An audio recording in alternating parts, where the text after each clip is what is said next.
Assalamualaikum warahmatullahi wabarakatuh. Apa kabar anak-anakku sekalian? Tentunya kalian dalam keadaan sehat walafiat sesuai harapan Pak Guru kali ini. Dan semoga kalian senantiasa dalam lindungan Allah Subhanahu wa Ta'ala. Anak-anakku sekalian, tentunya kalian sudah melaksanakan kegiatan rutin setiap hari. Pagi hari ini sudah selesai sholat duha, sudah membaca Al-Quran, dan marilah kita lanjutkan dengan pembelajaran Al-Quran dan hadis yang pada pertemuan minggu lalu kita telah mempelajari surat Al-Fatihah beserta arti dan isi kandungannya. Dan sekarang adalah materi surat Al-Ikhlas. Apa sih arti Al-Ikhlas itu? Sudah tahu? Nah, ada berapa ayat surat Al-Ikhlas itu? Diturunkan di mana? Dan apa isi kandungannya?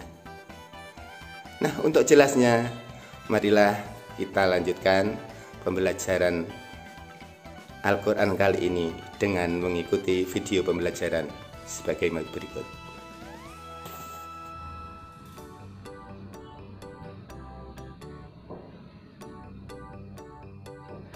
Assalamualaikum warahmatullahi wabarakatuh. Alhamdulillah. Bagaimana kabar anak-anak semua di rumah?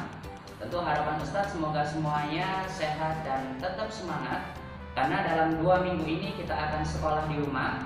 Meskipun seperti itu, Ustadz dan Ustadzah tetap akan memantau kalian semua dalam bentuk penugasan maupun pembelajaran video seperti yang Ustadz lakukan pada pagi hari ini. Baiklah anak-anak, pada pagi hari ini Ustadz sebelum memulai pelajaran, Ustadz ingin memastikan semoga semuanya sudah mandi, sudah sarapan, dan sudah melaksanakan sholat duha dan hajat, dengan tujuan agar ketika kita mengikuti pembelajaran pada pagi hari ini semuanya benar-benar dalam keadaan yang benar-benar semangat. Baiklah anak-anak, untuk pagi hari ini kita akan belajar tentang materi Al-Quran hadis. Dan pada pagi hari ini kita akan masuk dalam bab baru. Setelah di pertemuan sebelumnya kita masuk dalam pembahasan surat Al-Fatihah, maka sekarang kita masuk dalam pembahasan surat Al-Ikhlas. Baiklah, di antara kalian semua ada yang tahu apa sih surat Al-Ikhlas itu? Bagaimana bacaannya? Ada yang tahu? Oke, baiklah.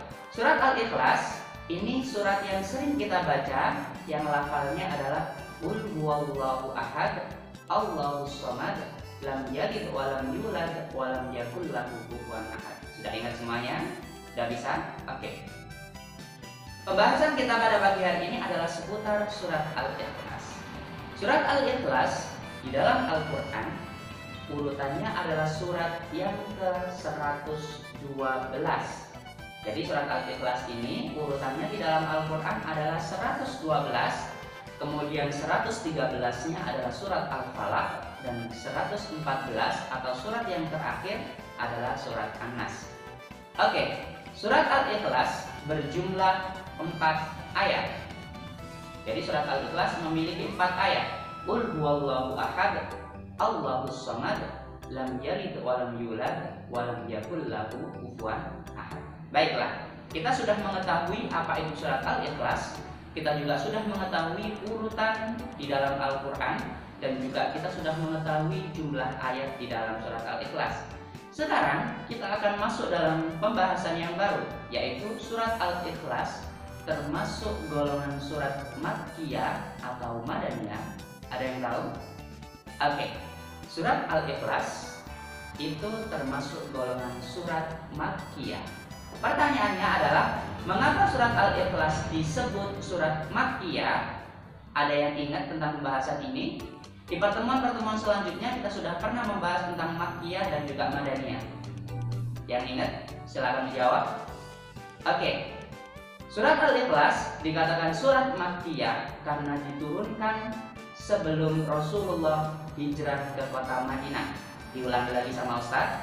Surat Al-Ikhlas disebut surat Makkiyah karena surat Al-Ikhlas diturunkan oleh Allah Subhanahu wa Ta'ala sebelum Rasulullah hijrah ke kota Madinah. Jadi disebut surat Makkiyah karena diturunkan sebelum Rasulullah hijrah ke kota Madinah. Baiklah, kita juga sudah mengetahui surat Al-Ikhlas ternyata termasuk golongan surat Makkiyah. Sekarang kita akan membahas tentang kandungan surat Al-Ikhlas. Surat Al-Ikhlas itu membahas tentang apa sih Ustadz? Akan kita bahas sekarang. Kandungan surat Al-Ikhlas. Baiklah, surat Al-Ikhlas menjelaskan kepada kita, mengajarkan kepada kita bahwa Allah Subhanahu wa Ta'ala itu adalah zat yang Maha Esa. Apa sih Esa itu? Di dalam Pancasila, sila yang pertama, kita juga menyebutkan ketuhanan yang Maha Esa. Apa sih Esa itu? Esa adalah satu. Maksudnya adalah bahwa Tuhan kita, Allah Subhanahu wa Ta'ala, itu jumlahnya ada satu, bukan dua, bukan tiga, bukan 4, bukan 7, bukan 10, dan lain sebagainya. Tuhan kita hanya ada satu, yaitu Allah Subhanahu wa Ta'ala. Di dalam ayat yang pertama, Allah Subhanahu wa Ta'ala berkata, "Qul huwallahu ahad." Katakanlah wahai Muhammad bahwa Allah itu satu. Kemudian di ayat yang kedua, Allah Subhanahu wa Ta'ala berkata, "Allahus Shomad." Allah adalah tempat meminta. Ini mengajarkan kepada kita bahwa ketika kita meminta sesuatu, ketika kita berdoa sesuatu, kita hanya memohon kepada Allah Subhanahu wa Ta'ala. Kita tidak boleh meminta kepada setan, kita tidak boleh meminta kepada jin, kita juga tidak boleh meminta kepada pohon dan lain sebagainya. Kita meminta kepada Allah Subhanahu wa Ta'ala. Maka dari itu surat Al-Ikhlas juga mengajari kepada kita bahwasanya ketika kita berdoa, kita harus berdoa kepada Allah Subhanahu wa Ta'ala. Seperti yang sedang terjadi sekarang, ketika wabah virus corona sedang melanda dunia, maka yang bisa kita lakukan adalah berdoa hanya kepada Allah Subhanahu wa Ta'ala. Semoga wabah ini segera dicabut oleh Allah Subhanahu wa Ta'ala dan dihilangkan dari dunia ini. Itu kandungan dari surat Al-Ikhlas di dalam ayat yang kedua. Kemudian di dalam ayat yang ketiga, Allah Subhanahu wa Ta'ala berkata, "Qul huwallahu ahad, Allahus Shomad, lam yalid wa lam yulad." Allah Subhanahu wa Ta'ala tidak beranak dan juga tidak diperanakkan. Apa sih maksudnya Ustaz?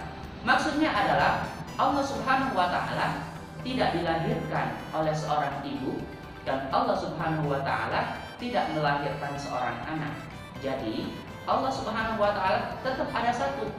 Allah tidak memiliki ayah, tidak memiliki ibu. Allah juga tidak memiliki seorang anak.